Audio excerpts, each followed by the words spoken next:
Olá, irmãos e irmãs, louvado seja o nosso Senhor Jesus Cristo, para sempre seja louvado. Então a gente vai iniciar hoje o nosso terceiro vídeo, né? Para quem não viu os outros dois, corre lá, assiste, porque sempre uma coisa vai ligando com a outra. E nós falamos já um pouco sobre o documento do Papa Francisco, a carta dele Desiderio Desiderave, né? A vontade de Cristo de cear conosco transformou a nossa vida e a nossa história até aqui, né? E, irmãos, hoje a gente vai começar a falar sobre um assunto que é muito importante para esse canal, que é a música. Mas eu peço que vocês fiquem aí, fiquem todos aí. Por quê? Às vezes a gente fala assim, vamos falar de música. Aí você fala assim, eu não sou músico, então tudo bem. Esse eu não vou assistir, eu assisto outro. Mas não é isso. A música, ela faz parte da nossa igreja, ela faz parte da nossa cultura católica. E hoje a gente vai falar um pouco sobre isso. Da onde que vem essa cultura? Por que que a gente canta? Por que o canto é importante e por que ele é parte da nossa missão, assim, de todos nós, assim, do nosso dia a dia nas missas, e por que nós temos que saber sobre canto, saber cantar. Não é saber cantar assim, nossa, vou ser um cantor, mas faz parte da nossa participação na liturgia. Mas eu queria começar do começo, lá do começo. Então, assim, dizer que a música é muito importante para a gente desde sempre, desde o início do cristianismo, né? Para Jesus, a música já era muito importante. Então, se vocês forem pegar, eu acho que eu citei essa passagem, onde lá no final da Santa Ceia, lá no final do momento que a gente vive, ali na Quinta-feira Santa, né? A última ceia entre Jesus e os apóstolos, a instituição da Eucaristia, ele vai dizer, né? Fazer isso em memória de mim, né? Esse é meu corpo, esse é meu sangue. E ali fala assim que depois de um canto, daí eles se levantaram e saíram, né? O que eu quero dizer com isso? É que, às vezes, pra gente, a gente fala assim, nossa, então o resto da missa todo foi inventado ali pela igreja, Jesus só falou aquela partezinha. Claro que não. Com certeza, eles tinham uma vivência. Ele, os discípulos, tinham uma vivência. Então, tudo que a gente vive, ele vem a partir dessa vivência que começou lá nos apóstolos. E, na verdade, começou muito antes. Porque o cristianismo, ele passou a existir a partir de Jesus, né? A partir da morte e ressurreição de Cristo. Ali começou o cristianismo. Mas Jesus era judeu, ele participava das coisas da família dele, né? Seguindo a fé judaica. Então, muitas das coisas da nossa cultura, elas vieram a partir desse berço, a partir do povo judaico. Então, assim, o povo, né, em busca da terra prometida, o povo que aguardava o Messias era o povo judeu, onde Jesus vai nascer, e a partir dali ele vai passar a celebrar com eles os ritos deles. Então, é muito presente na cultura judaica, por exemplo, os salmos, né, e que a gente tem até hoje.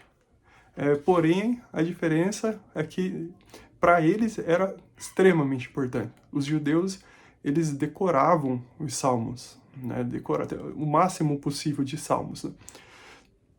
E isso vai ser tão importante que às vezes se a gente não for parar para estudar, acaba passando um pouco desapercebido, né? De momentos importantes que acontecem na Bíblia a partir dos Salmos. Por um exemplo, esse para mim é o melhor exemplo de todo. Vocês sabiam que Jesus cantou na cruz?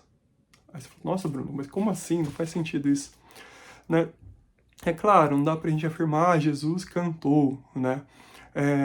Mas aquilo que ele fala na cruz, meu Deus, por que me abandonaste? É, com certeza tem muita gente que não entende, vai ver a liturgia desse dia e fala, nossa, mas por que, né, Jesus falou uma coisa dessa? Mas, se você escutar o salmo lá, na missa você vai entender o porquê que Jesus falou isso. Porque ali, em volta, estavam muitos judeus. E os judeus, ele tem essa cultura de guardar os salmos, de ter os salmos de cabeça. Então, Jesus, a hora que ele falou, meu Deus, por que me abandonaste? É claro, né, a Bíblia fala que muitos até se confundiram, falaram, nossa, mas o que ele está falando? Está chamando Elias e tal. Mas com certeza judeus que estavam ali, na hora ligaram com o Salmo, né? Porque o Salmo de Davi, o Salmo 22, que é esse que Jesus recita na cruz, ele vai dizer nos vários versículos, coisas que as pessoas vão ligar e falar, pera, mas nossa, o Salmo de Davi também era sobre Jesus. Na nossa visão católica também era sobre Jesus. Então, aquilo que estava sendo dito lá atrás, na verdade em Jesus ia ser cumprido, né? Riem de mim todos aqueles que me veem, torcem o lábio e sacodem a cabeça. Transpassaram minhas mãos e meus pés, e eu posso contar todos os meus ossos. Eles repartem entre si as minhas vestes e sorteiam entre si a minha túnica. Então, isso são todas partes dos salmos que aconteceram com Jesus.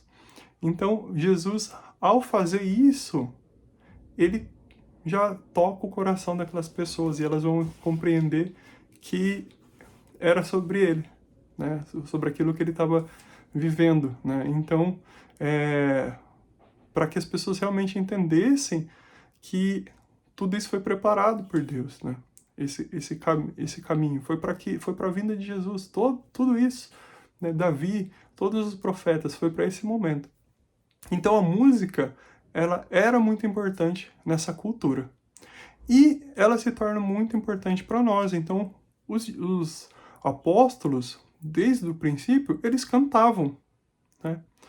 Mas tem algumas características, né, que vão formando no que nós nos transformamos, né?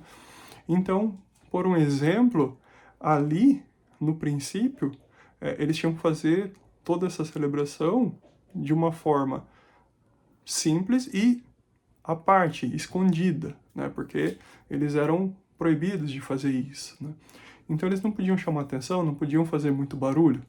Então, como é que era o canto lá dos apóstolos? Era um canto vocal. Até porque o canto dos salmos lá para o judeu, o importante é a palavra, o importante é o texto. Então a igreja católica, ela nasce lá nos seus primórdios com o canto apenas vocal. Então hoje a gente às vezes fica perguntando, nossa, mas será que pode tal instrumento? Será que pode isso, pode aquilo? Na verdade, metade da nossa história nós vivemos cantando apenas usando as nossas vozes sem instrumento.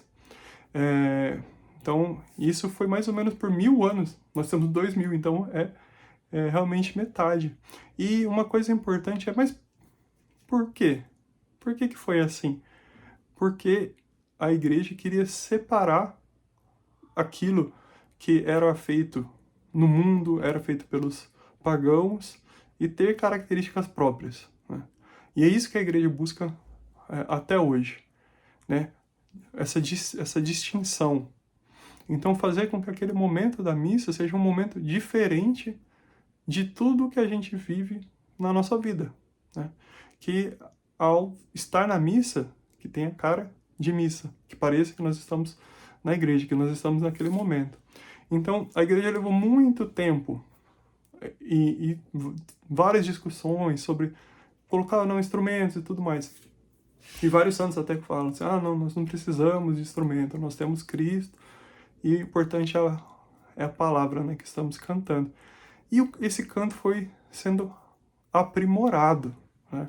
Então, lá ficou muito famoso na igreja, né? Todo mundo, o que é o canto católico? O canto católico é canto gregoriano, né?